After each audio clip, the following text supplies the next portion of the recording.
Hello मेरे कक्षा 10 के प्यारे छात्र छात्राओं, स्वागत है हमारे YouTube channel SK point coaching class. कक्षा 10 फिजिक्स यानी भौतिक विज्ञान के बारे हमारे भौतिक विज्ञान के बारे में पढ़ते हैं। भौतिक विज्ञान है क्या?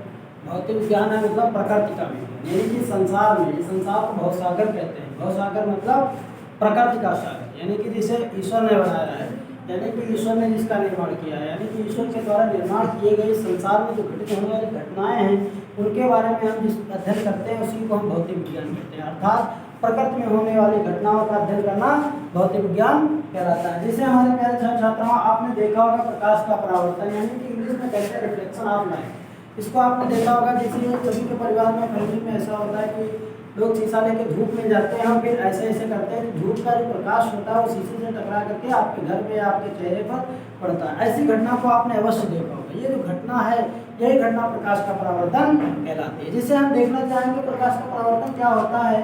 इन प्रकाश का परावर्तन किसे कहते हैं? रिफ्लेक्शन ऑफ लाइट, यानी कि सूर्य का श्वेत प्रकाश। सूर्य के प्रकाश को श्वेत क्यों कहा गया? क्योंकि वैज्ञानिक न्यूटन ने सूर्य के श्वेत प्रकाश, सूर्य के प्रकाश में 7 रंग बताए हैं, इसीलिए इसको श्वेत प्रकाश कहते हैं। इस सूर्य के प्रकाश में श्वेत प्रकाश इसलिए कहते हैं क्योंकि इसमें 7 रंग होते हैं। ये वैज्ञानिक न्यूटन की अवधारणा है। तो यानी कि जब सूर्य का श्वेत प्रकाश किसी पालिशदार मतलब जब किसी वस्तु पे पालिश होती है, पालिशदार या चिकनी वस्तु की सतह से टकराता है तो वह उसी माध्यम में वापस लौट जाता है। प्रकाश की क्रिया है प्रकाश का परावर्तन कहलाती है। क्यों? क्योंकि प्रकाश जिस माध्यम से आता है उसी माध्यम में वापस लौट जाए, इसी घटना को क्या कहते हैं? प्रकाश का परावर्तन का माध्यम कितने 2 प्रकार के होते हैं माध्यम। वो कैसे होते हैं? सघन माध्यम और विरल माध्यम। जैसे ये हमारा सघन माध्यम, हम चाहे इधर हाथ घुमाएं, ये हमारा विरल माध्यम विरल माध्यम है। ये इधर हम चाहे जैसे हाथ घुमाएं, लेकिन ये जो बोर्ड है ये एक सघन माध्यम है, क्योंकि इस बोर्ड के उस पार हम उंगली को नहीं पहुंचा सकते,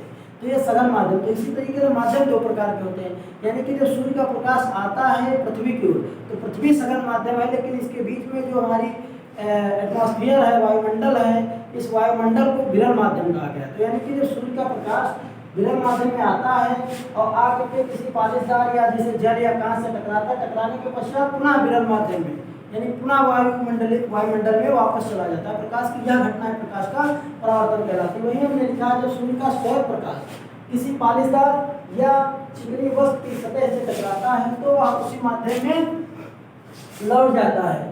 प्रकाश की यह क्रिया है प्रकाश का परावर्तन कहलाती है। जैसे देखिए, यह सूर्य का प्रकाश है, ये आता है और एक बिंदु है P, जो एक कांच है, मान लीजिए कांच है इधर M1 M2, यानी कि M1 का मतलब होता है M1 और M2। M1 का मतलब होता है मिरर में होता है दर्पण, दर्पण को इंग्लिश में कहते हैं मिरर। तो M1 M2 दो दर्पण है, तो क्या है, पालिशदार कांच से टकराता है कहीं परावर्तित हो जाता है, ठीक है।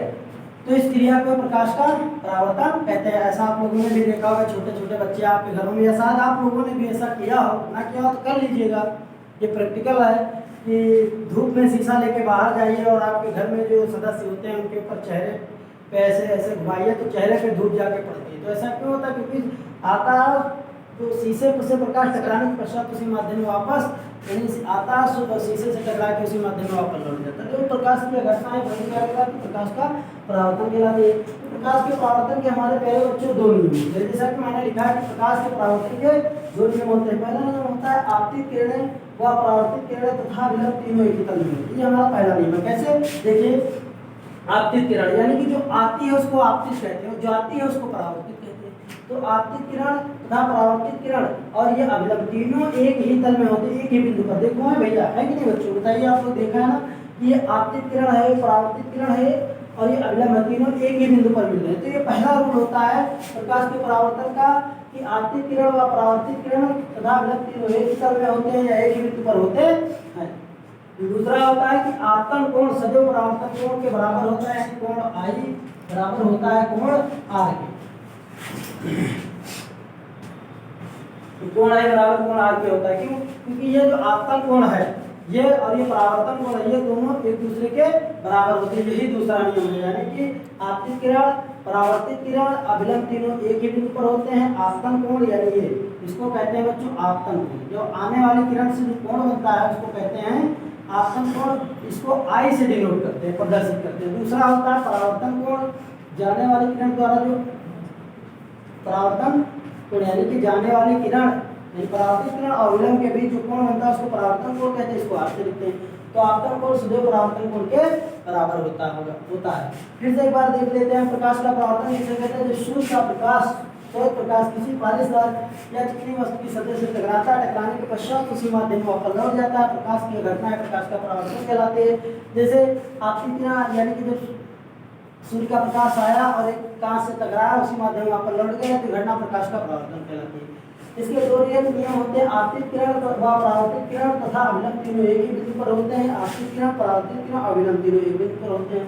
आपतन कोण सदैव परावर्तन कोण के बराबर होता है। ये देखिए, आने वाली किरण और अविलंब के बीच बना कोण आपतन कोण और जाने वाली किरण और अविलंब के बीच बना कोण परावर्तन कोण है। तो आपतन कोण सदैव परावर्तन कोण के बराबर होता है। तो हमारे प्यारे छात्र छात्राओं, अगर जो आपको अच्छा लगा है, फिजिक्स अच्छी समझ में आई है, तो हमारे YouTube चैनल को सब्सक्राइब कर दीजिए और बेल आइकन दबा दीजिए, ताकि आपको हमारा जो वीडियो डाला जाए वो आप तक सबसे पहले पहुंचे और आप देखें और उसका आपको लाभ मिल सके। हम कल आपको इसी से रिलेटेड सूत्रों के बारे में बताएंगे।